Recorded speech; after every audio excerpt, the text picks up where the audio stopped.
இன்றைக்கி நம்ம பார்க்கக்கூடியது வந்து பார்த்திங்கன்னா 3 வகையான கார சட்னி தான் பார்க்க போகிறோம். ஃபஸ்ட்டாக பார்க்கக்கூடியது வந்து கையேந்தி பவன் கார சட்னி தான். வாங்க அது எப்படி செய்யலான்றதை பார்த்துடலாம். ஒரு கடாயில் கொஞ்சமாக எண்ணெய் சேர்த்துக்கோங்க. ஃப்ளேமை வந்து மீடியம் ஃப்ளேமில் வச்சுக்கோங்க. நான் 7-8 வரமிளகா சேர்த்துருக்கேன். உங்களுக்கு காரம் கம்மியாக வேணும்னா கொஞ்சம் கம்மியாக சேர்த்துக்கோங்க. இது கூடவே ஒரு 20 போல் சின்ன வெங்காயம் சேர்த்துக்கோங்க. உங்கள்கிட்ட பெரிய வெங்காயம் இருந்தால் கூட பெரிய வெங்காயமும் சேர்த்துக்கலாம். ஒரு வெங்காயம் சேர்த்துக்கோங்க. இது கூடவே 20 பல் பூண்டு சேர்த்துக்கோங்க. இந்த மூணையுமே நல்ல மிதமான தீயில வச்சு கொஞ்சம் நேரம் வதக்குங்க. வதக்கினதுக்கப்புறமா ஒரு 4 போல் பெரிய தக்காளி நல்லா பழுத்த தக்காளியாக சேர்த்துக்கோங்க. வெங்காயத்தை விட தக்காளி வந்து 2 மடங்கு ஜாஸ்தியாக இருக்கணும். இப்போ தக்காளி வந்து இந்த அளவுக்கு வதங்கினதுக்கப்புறமா ஒரு 1/4 கப்பு போல் வேர்க்கடலை சேர்த்துக்கோங்க. இது கூடவே 1/4 கப்பு உடச்ச கடலை சேர்த்துக்கோங்க. உடச்ச கடலையும் வேர்க்கடலையும் சேர்த்து ஒரு 2 நிமிஷம் போல் நல்லா வதக்குங்க. நல்லா வதங்கினதுக்கப்புறமா இதை நல்லா ஆற விட்டுடுங்க. கம்ப்ளீட்டாக நல்லா கூலாக ஆறுறதுக்கு அப்புறமா மிக்ஸி ஜாருக்கு மாற்றிக்கலாம். இப்போ சட்னிக்கு தேவையான உப்பு சேர்த்துக்கோங்க. சேர்த்துட்டு இதை வந்து நல்லா ஸ்மூத் பேஸ்ட்டாக அரைச்சிட்டு எடுத்துகிட்டு வந்துடலாம்.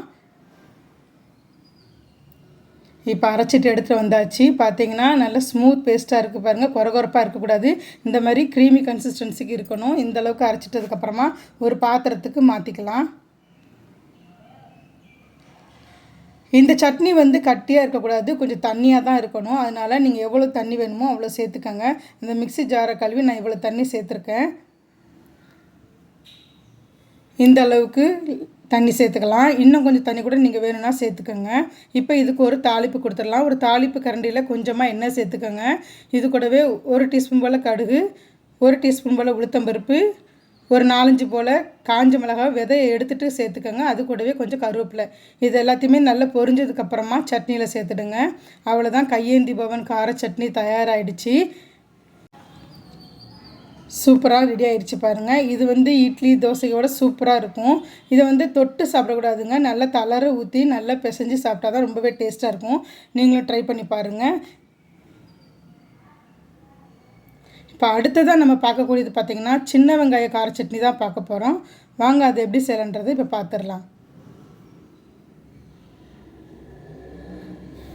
அதுக்கு ஒரு பேனில் கொஞ்சமாக எண்ணெய் சேர்த்துக்கோங்க. காரத்துக்கு தகுந்த மாதிரி கூடவோ குறையவோ வரமிளகா சேர்த்துக்கோங்க. நான் ஒரு 7-8 வரமிளகா சேர்த்து வறுத்து தனியாக எடுத்து வச்சுட்டு அதுக்கப்புறமா கொஞ்சமாக எண்ணெய் சேர்த்து 1 டீஸ்பூன் போல் கருப்பு உளுந்து சேர்த்துருக்கேன். உங்கள்கிட்ட கருப்பு உளுந்து இல்லைன்னா வெள்ளை உளுந்து கூட சேர்த்துக்கலாம். ஒரு 1/2 டீஸ்பூன் போல் கடலைப்பருப்பு, கொஞ்சமாக கருவேப்பிலை சேர்த்துக்கோங்க. ஒரு சின்ன துண்டாக 3 துண்டு இஞ்சி சேர்த்துக்கோங்க. ஒரு 10 போல் பூண்டு பல் சேர்த்துக்கோங்க. இதை கொஞ்சம் நேரம் வதக்குங்க. ஒரு 2 நிமிஷம் போல் வதக்கிட்டு 1/4 கிலோ போல் சின்ன வெங்காயம் சேர்த்துக்கோங்க. சின்ன வெங்காயம் வந்து கண்ணாடி பதம் வர அளவுக்கு வதங்கினதுக்கு அப்புறமா 1/4 கிலோ போல் தக்காளி சேர்த்துக்கோங்க. வெங்காயம் தக்காளியும் வந்து சரிசமமாக எடுத்துக்கோங்க. இப்போ நல்லா வதக்கிக்கோங்க. தக்காளி வந்து நல்லா சுருண்டு வதங்கி வரணும், அந்த அளவுக்கு வதக்கிக்கோங்க. இப்போ வந்து 1 டேபிள் ஸ்பூன் போல் தேங்காய் சேர்த்துக்கோங்க. சேர்த்து ஒரு 2 நிமிஷம் போல் வதக்குங்க. இதை கம்ப்ளீட்டாக ஆற வச்சுட்டு ஒரு மிக்ஸி ஜாருக்கு மாற்றிக்கோங்க. மாற்றிட்டு இப்போ தேவையான அளவு உப்பு சேர்த்துக்கலாம். இது கூட கொஞ்சமாக தண்ணி சேர்த்துக்கலாம். சேர்த்துட்டு நல்லா கொஞ்சம் கொரகொரப்பாக அரைச்சிட்டு வாங்க. இது ரொம்ப ஸ்மூத் பேஸ்ட்டாக அரைக்க தேவையில்லை. இந்த அளவுக்கு கொஞ்சம் கொரகொரப்பாக அரைச்சிட்டு வந்தால் டேஸ்ட்டாக இருக்கும் உங்களுக்கு. இப்போ இதை வந்து ஒரு பாத்திரத்துக்கு மாற்றிடலாம். இதில் கொஞ்சமாக தண்ணி வந்து மிக்ஸி ஜாரில் கழுவி சேர்த்துக்கலாம். உங்களுக்கு வந்து இந்த மாதிரி செமி கிரேவி மாதிரி இருக்கணும். இப்போ இதுக்கு ஒரு தாளிப்பு கொடுத்துடலாம். ஒரு தாளிப்பு கரண்டியில் கொஞ்சமாக எண்ணெய் சேர்த்துக்கோங்க. கடுகு, உளுத்தம்பருப்பு, இது கூடவே காஞ்ச மிளகாய், கொஞ்சமாக கருவேப்பிலை, இதையும் சேர்த்து நல்லா தாளித்து இறக்கிடுங்க. சூப்பரான சின்ன வெங்காயம் கார சட்னி ரெடி ஆகிடுச்சு. சுட சுட இட்லிக்கோ தோசைக்கோ வச்சு சாப்பிட்டிங்கன்னா டேஸ்ட் ரொம்பவே அட்டகாசமாக இருக்கும். இப்போ அடுத்ததான் நம்ம பார்க்க போகிறது வந்து ஒரு சூப்பரான கார சட்னி தாங்க. அதுக்கு வந்து ஒரு பேனில் கொஞ்சமாக எண்ணெய் சேர்த்துக்கோங்க. இது கூடவே 1 டேபிள் ஸ்பூன் போல் உளுந்தம்பருப்பு சேர்த்துக்கோங்க. உளுந்தம்பருப்பு கொஞ்சம் செவக்கட்டும். செவந்ததுக்கப்புறமா ஒரு 3 துண்டு போல் இஞ்சி சேர்த்துக்கோங்க.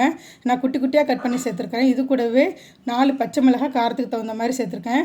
இது வந்து வரமிளகாய் சேர்க்கக்கூடாது, இந்த சட்னிக்கு பச்சை மிளகாய் தான் சேர்க்கணும். இது கூடவே 2 பெரிய வெங்காயத்தை நீல வாக்கில் நறுக்கி சேர்த்துருக்கேன். வெங்காயம் வந்து கண்ணாடி பதம் வர அளவுக்கு வதங்கிக்கட்டும். வதங்கினதுக்கப்புறமா அதே மாதிரி 2 பழுத்த தக்காளியாக சேர்த்துருக்கேன். தக்காளி நல்லா பழுத்த தக்காளியாக இருந்தால் உங்களுக்கு அந்த சட்னியோட டேஸ்ட் ரொம்பவே நல்லாயிருக்கும். இப்போ தக்காளி நல்லா வதங்கி வந்துடுச்சு. இந்த டைமில் ஒரு கைப்பிடி போல் கொத்தமல்லி தழை சேர்த்துக்கோங்க. ஒரு கைப்பிடி போல் புதினா தழை சேர்த்துக்கோங்க. இது கூடவே கொஞ்சமாக துருவின தேங்காயும் சேர்த்துக்கோங்க. இப்போ இது எல்லாத்தையுமே சேர்த்து நல்லா வதங்கினதுக்கப்புறமா கம்ப்ளீட்டாக ஆற விட்டுட்டு அதுக்கப்புறமா மிக்ஸி ஜாருக்கு மாற்றிக்கோங்க. இப்போ இதை மிக்ஸி ஜாருக்கு மாற்றிக்கலாம். இப்போ சட்னிக்கு தேவையான அளவு கொஞ்சமாக உப்பு சேர்த்துக்கலாம். இது கூடவே கொஞ்சமாக தண்ணி சேர்த்துக்கோங்க. இதையுமே கொரகொரப்பாக தான் அரைச்சிட்டு வரணும். ரொம்ப ஸ்மூத் பேஸ்ட்டாக அரைக்கக்கூடாது. கொஞ்சம் கொரகொரப்பாக தான் அரைக்கணும். இந்த அளவுக்கு அரைச்சிக்கோங்க. இப்போ இது ஒரு பாத்திரத்துக்கு மாற்றிடலாம். இப்போ இதுக்கு ஒரு தாளிப்பு நம்ம கொடுத்துடலாம். தாளிப்பு கரண்டியில் கொஞ்சமாக எண்ணெய் சேர்த்துக்கோங்க. இது கூடவே கடுகு உளுத்தம் பருப்பு சேர்த்துக்கோங்க. கொஞ்சமாக கருவேப்பிலை சேர்த்துக்கோங்க. சேர்த்துட்டு நல்லா பொரிஞ்சதுக்கப்புறமா இந்த சட்னிக்கு மாற்றிடலாம். அவ்வளோதான், சூப்பரான டேஸ்ட்டான கார சட்னி ரெடி ஆயிடுச்சு. இந்த சட்னி வந்து நீங்கள் இதுக்கு முன்னாடி ட்ரை பண்ணியிருக்கீங்களா என்ன தெரியல, ட்ரை பண்ணி பாருங்கள். ரொம்பவே டேஸ்ட்டாக இருக்கும். இட்லி தோசையோடு சாப்பிட்றதுக்கு அவ்வளோ அட்டகாசமாக இருக்கும். 3 ரெசிபியுமே நீங்கள் ட்ரை பண்ணி பாருங்கள். ரெசிபி பிடிச்சா லைக் பண்ணுங்கள், ஷேர் பண்ணுங்கள். நம்ம சேனலை சப்ஸ்கிரைப் பண்ணுங்கள்.